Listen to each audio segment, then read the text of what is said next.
So what we're going to talk about today is answering the question, is it a good time to offshore part or all of my software development? Which is Hmm. an interesting question because you kind of have to go back to the COVID era, even though that was 4 years ago, it seems like it was just yesterday.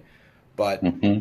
pre-COVID, there was a talent crunch and people were looking for options to kind of address rising salaries that were in the US and then also just limited talent pool.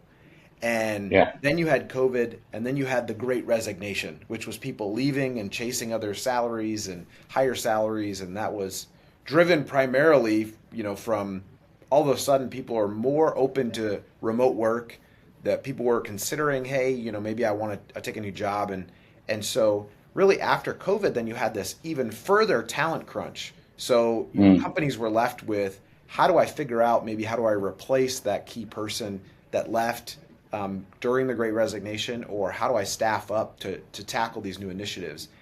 And I think the infrastructure is better than it has been. The willingness for people to work with remote employees is higher than it ever has been, and so it's a good time now for people to consider as they're looking to growth, as they're looking to tackle some of those large projects, modernization projects, enhancing applications, that sort of thing, Hmm. to consider offshore. And it's cost effective.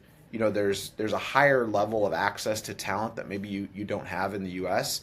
As you Yeah. look to like offshore, nearshore, and then obviously the time zone differences, right? You can Yeah. take advantage of that, and so.